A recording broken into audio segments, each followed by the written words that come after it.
Final segment is the Ring of Fire category. And guys, I want to read off the teams and the notes that I wrote down when I put these coaches in. So we have LSU, Oklahoma, Florida State, Oklahoma State, USC, Arkansas, Arizona, Kentucky, Stanford, and Wisconsin. Brian Kelly and LSU, they've done nothing of note, right, together since he got there. In fact, Notre Dame has only improved since Brian Kelly left. LSU hasn't regressed necessarily from where Ed Orgeron left them, but they've disappointed in as many ways as they possibly can, I think, for a lot of LSU fans. Brent Venables, 22-17 at Oklahoma. Mike Norvell, off the worst season in recent Florida State history. So too is Mike Gundy, after going 2-10 and not winning a single conference game. Lincoln Riley, again, has done nothing of note since he's gone out to LA. You've got Sam Pittman. Time for a change, I think. 29-31 as a head coach at Arkansas. Brett Brennan, 1 year at Arizona, 4-8. Panic hiring. That Trey was carrying that water from the very beginning of that hiring. Guys, Mark Stoops suddenly looks like the wrong guy for the job. He is now 67-78 at Kentucky after going 4-8 in this season. Remember, 2 seasons ago, we were talking about, Mark Stoops is never going to get fired. He's never going to leave. This is the cushiest job ever. He wins 7 games a year, and everybody in the Bluegrass State celebrates him. Now, after nearly leaving for Texas A&M and saying we've got the offense figured out, we've got a quarterback, and then going 4-8, I feel like even Kentucky fans would like a change of scenery at the head man. Troy Taylor at Stanford is 6-18, and Luke Fickell at Wisconsin is 12-13. I don't know if there's a name that sticks out to you on that group, a hot take. What do you guys think when you look at the Ring of Fire?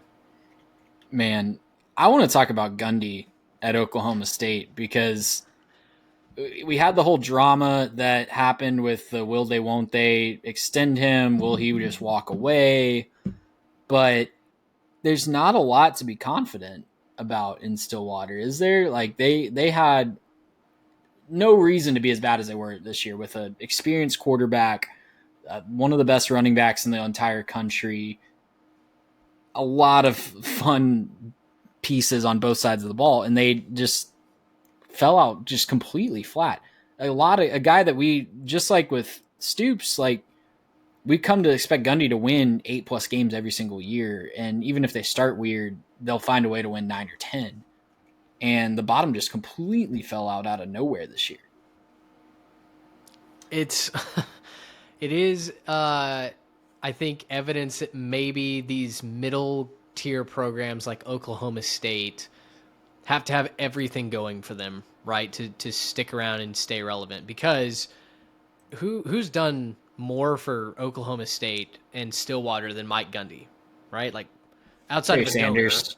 Outside of T. Boone Pickens. Outside of T. Boone Pickens, and sure, the greatest running back to ever grace planet Earth, not many people, right? And yet, I feel like Oklahoma State as a program is just in such dire straits right now from a recruiting standpoint, from a talent development standpoint. I mean, guys, Ollie Gordon dropped off a cliff this year. I mean, Gary, you took him on your fantasy team. You were projecting him to be the Heisman. And for a variety of reasons, it just didn't happen for them this year. If Ollie Gordon did what he did in the previous year this year, there's a chance he wins the Heisman because there wasn't a quarterback this year, and there's a good chance that if Ollie Gordon's out here leading Oklahoma State to a playoff berth plus running for his numbers from 2023, 1,700 yards with 21 touchdowns. I mean, that's an elite year. You do that in the Big 12 against some of those teams that, that's going to get you maybe a little bit more attention than Ginty got. This year, doesn't even rush for 1,000 yards. He's got 880 yards and 13 touchdowns. Yards per attempt drops from 6.1 to 4.6. He fell off a cliff, and I know that's not because Ollie Gordon's not talented. All right, again, it's been talked about, but I watched him play in high school. He went to the high school that's my alma mater. This guy's been one of the most talented running backs that I've seen, just from a pure ability to run the football, make something happen, run through a guy's face. This isn't on him. This wasn't on just him not being good at football anymore. Something happened, and the attitude changed within the program.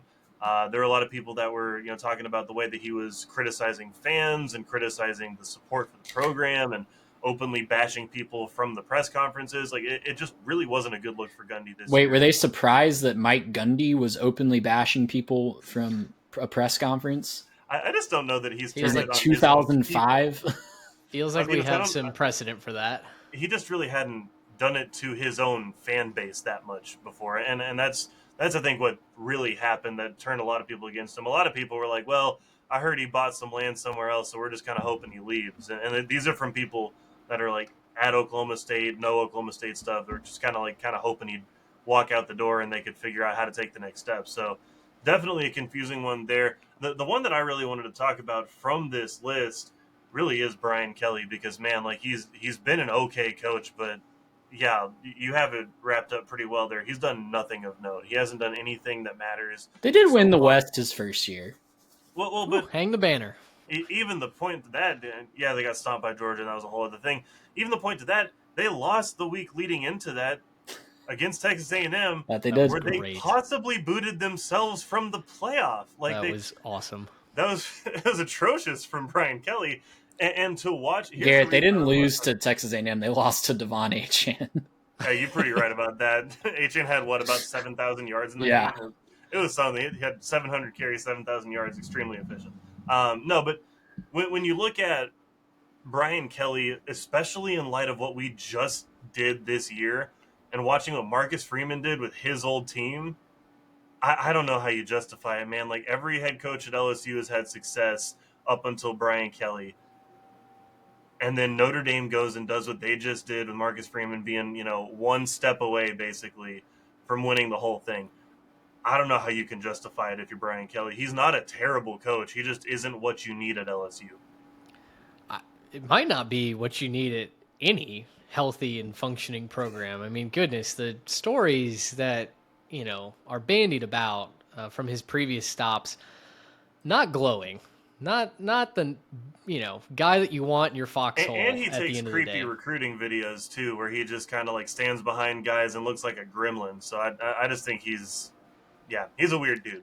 Guys, were we excited about that hire for LSU? I can't remember. We were not. You put him in the good or the bad list. I can't remember. That was the first full video that we did, or not full video, first full episode that we did on this channel, which is still one of our. I think it's still in the top 10 episodes for all-time listens. Like we hit on a banger right out of the gate there. Mm-hmm.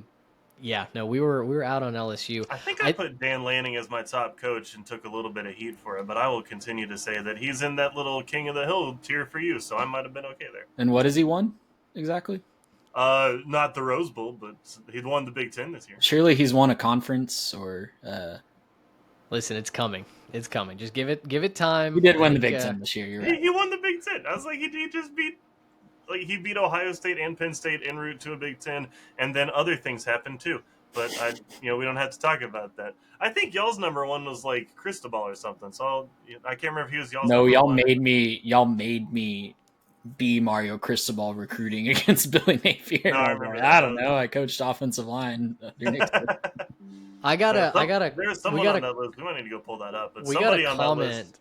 We got a comment in the podcast feed a couple of weeks ago from someone who went back and listened to that, and they were like, "I know this is years late, but I'm picking. I can't remember if he picked Miami or Florida, but he was like, I'm picking this team, even though I'm like literally 3 years late to this episode." So. It's funny. Some of our early episodes, apparently good listening. Hey, we were finding our footing back then, right? We were trying to figure out what good content was. Gracious him! How about that?